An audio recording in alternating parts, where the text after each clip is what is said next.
പരീക്ഷയ്ക്ക് അത്യാവശ്യം നന്നായി തന്നെ പഠിച്ചു. തിയറി പേപ്പർ വളരെ മനോഹരമായി എഴുതുകയും ചെയ്തു. എന്നാൽ വൈവയുടെ സമയത്ത് എക്സാമിനർ ചോദ്യം ചോദിക്കുമ്പോൾ വായ തൊണ്ട വറ്റി വരളുക, അതേപോലെ തന്നെ നെഞ്ചിടിക്കുക, ആൻസേഴ്സ് എല്ലാം മറന്നു പോകുക, ബ്ലാങ്ക് ആയി പോകുക, ഇത്തരം അനുഭവങ്ങൾ നിങ്ങൾക്ക് ഉണ്ടായിട്ടുണ്ടോ? നന്നായി ഡാൻസ് നൃത്തം ചെയ്യാൻ അറിയാം, പാട്ട് പാടാൻ അതിഗംഭീരമായിട്ട് അറിയാം. എന്നാൽ സ്റ്റേജിൽ കയറുമ്പോൾ മറ്റുള്ളവരുടെ മുൻപിൽ വന്നു കഴിയുമ്പോൾ ഇതേ പ്രശ്നമുണ്ടായി ശരിയാവണ്ണം പാടാനോ നേരാവണ്ണം ചുവടുകൾ വെക്കാനോ സാധിക്കാതെ വന്നിട്ടുണ്ടോ? സ്കൂളിലെ ആണെങ്കിലും കോളേജിലെ ആണെങ്കിലും ചെറിയ ചെറിയ പ്രോഗ്രാംസ് അല്ലെങ്കിൽ എന്തെങ്കിലും സെമിനാറോ പവർ പോയിന്റ് പ്രസന്റേഷനോ ഒക്കെ പ്രസന്റ് ചെയ്യുന്ന ഘട്ടത്തിൽ ഇതേപോലെ അനുഭവങ്ങൾ ഉണ്ടായി സ്റ്റക്കായി നിൽക്കാറുണ്ടോ? അല്ലെങ്കിൽ സാധാരണ ഭാഷയിൽ പറയാറുണ്ട്, ഒന്നും അറിയാതെ ബ്ലാങ്ക് ആയി പോയി, ഫേസ് ചുവന്നു പോയി, അല്ലെങ്കിൽ വിയർത്തു പോയി എന്നൊക്കെ പറയാറുണ്ട്. ഇത്തരം അനുഭവങ്ങൾ ഉണ്ടായിട്ടുണ്ടോ? മേലധികാരികളോടോ അല്ലെങ്കിൽ ഉയർന്ന സ്ഥാനത്തിരിക്കുന്നവരോടോ ഒക്കെ സംസാരിക്കുമ്പോൾ നിങ്ങളുടെ നയം വ്യക്തമാക്കാൻ സാധിക്കാതെ, നിങ്ങളുടെ വശം എന്താണെന്ന് ക്ലാരിറ്റിയോടെ സംസാരിക്കാൻ കഴിയാതെ, ഭയന്നിട്ട് ഒരു വാക്ക് പോലും ഉരുവാടാൻ പറ്റാതെ ഉള്ള അവസരങ്ങൾ ഉണ്ടായിട്ടുണ്ടോ? ഇതൊക്കെ ഉണ്ടെങ്കിൽ തീർച്ചയായിട്ടും നിങ്ങൾക്ക് സോഷ്യൽ ഫോബിയ ഉണ്ട് എന്നാണ് അർത്ഥം. സഭാകമ്പം എന്ന് പറയാം, അല്ലെങ്കിൽ സാമൂഹ്യ ഉത്കണ്ഠ എന്നൊക്കെ പറയാം. ഇത്തരം സ്ഥിതിവിശേഷമുള്ളപ്പോൾ നാം എന്താണ് ചെയ്യേണ്ടതെന്ന് നോക്കാം. ഇത്തരം സഭാകമ്പം നിങ്ങൾക്കുണ്ടെങ്കിൽ അതിനെ എങ്ങനെ മറികടക്കാമെന്ന് ലളിതമായ ചില ടിപ്സ് ഞാൻ പറഞ്ഞു തരാം. ഒന്നാമതായി വേണ്ടത് പ്രിപ്പറേഷൻ തന്നെയാണ്. നന്നായി പ്രിപ്പയർ ചെയ്യുമ്പോൾ നമുക്ക് കോൺഫിഡൻസ് അതിൽ നിന്നും ലഭിക്കാറുണ്ട്.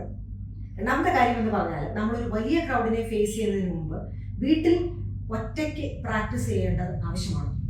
ഒറ്റയ്ക്ക് സംസാരിക്കാം നമുക്ക്, അതായത് ഒരു മിററിന്റെ മുന്നിൽ നിന്നും പ്രസന്റ് ചെയ്യാം, അല്ലെന്നുണ്ടെങ്കിൽ ആരുമില്ലാത്തപ്പോൾ മുറി അടച്ച് അകത്തിരുന്ന് അതിനു വേണ്ടിയിട്ട് നല്ല പ്രിപ്പറേഷൻ നടത്താവുന്നതാണ്.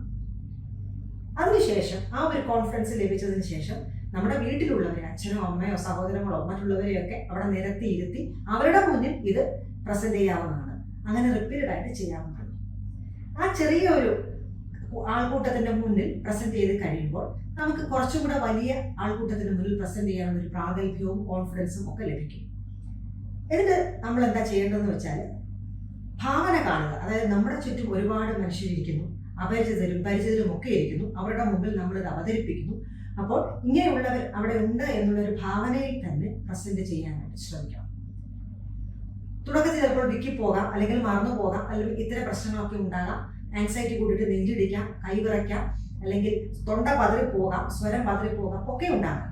എന്നിരുന്നാലും പല ആവർത്തി ഇത് ചെയ്യുമ്പോൾ നാം അതിനെ കീഴ്പ്പെടുത്തുന്നതിന് ഉള്ള ഒരു മനോബലം ഡെവലപ്പ് ചെയ്യുന്നതിന് നമുക്ക് തന്നെ സാധിക്കും. പിന്നെ ഒരു ചെറിയ ഒരു ടെക്നിക്ക് എന്ന് പറയുന്നത്, നമ്മൾ വലിയൊരു ക്രൗഡിനെ ഫേസ് ചെയ്യുന്ന സമയത്ത് നമുക്ക് പരിചയമുള്ള ഒരുപാട് പേർ മുന്നിലിരിപ്പുണ്ടായിരിക്കും. പക്ഷെ അവരുടെ ഒന്നും മുഖത്ത് നോക്കാതെ ഏറ്റവും പുറകിൽ ഭിത്തിയിൽ നമ്മുടെ ഫോക്കസ് കൊടുക്കാവുന്നതാണ്.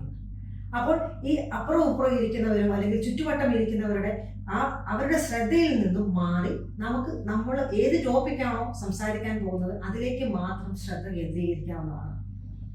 ഇത്തരം കാര്യങ്ങൾ ചെയ്ത് കഴിയുമ്പോൾ പടിപടിയായി നമുക്ക് ഈ ഒരു ഉത്കണ്ഠയെ മറികടന്നെടുക്കാനായിട്ട് സാധിക്കും. ഓർക്കുക, ഏറ്റവും പ്രധാനപ്പെട്ടത് നമ്മുടെ പ്രിപ്പറേഷൻ തന്നെയാണ്. ഗംഭീരമായി പ്രിപ്പയർ ചെയ്ത് പല ആവർത്തി പല ഘട്ടങ്ങളിൽ ചെറിയ ചെറിയ അവസരങ്ങൾ കിട്ടുമ്പോഴൊക്കെയും അത് പാഴാക്കാതെ, ഒരു പക്ഷേ ക്ലാസ്സിലായിരിക്കാം, ചെറിയ കൂട്ടത്തിലായിരിക്കാം, കസിൻസിന്റെ ഇടയിലായിരിക്കാം, അല്ലെങ്കിൽ അതിനെക്കാട്ടിലും ഒരു പക്ഷേ 3-4 പേർ അടങ്ങുന്ന ഒരു ചെറിയ കൂട്ടത്തിലായിരിക്കാം. ഇത്തരം സാഹചര്യങ്ങൾ വരുമ്പോൾ അതൊന്നും ഒഴിവാക്കാതെ അതൊക്കെ കയറി അറ്റൻഡ് ചെയ്യുക, അതൊക്കെ കയറി പിടിക്കുക. അത്തരം സന്ദർഭങ്ങളിൽ നമ്മൾ പ്രസന്റ് ചെയ്യുക. പോകെ വലിയ ക്രൗഡിനെയും ഇതേപോലെ അനായാസം ഫേസ് ചെയ്യാനുള്ളൊരു കെൽപ്പ് നമുക്ക് സ്വയം ഉണ്ടാക്കിയെടുക്കാനായിട്ട് പറ്റും. ഇങ്ങനെയൊക്കെ ചെയ്തിട്ടും സാധിക്കുന്നില്ലെങ്കിൽ തീർച്ചയായിട്ടും ഒരു മനോരോഗ വിദഗ്ധന്റെ സേവനം തേടാവുന്നതാണ്. അവർ നിങ്ങൾക്ക് വേണ്ടുന്ന ഒരു ഗൈഡൻസ് നൽകും. നന്ദി.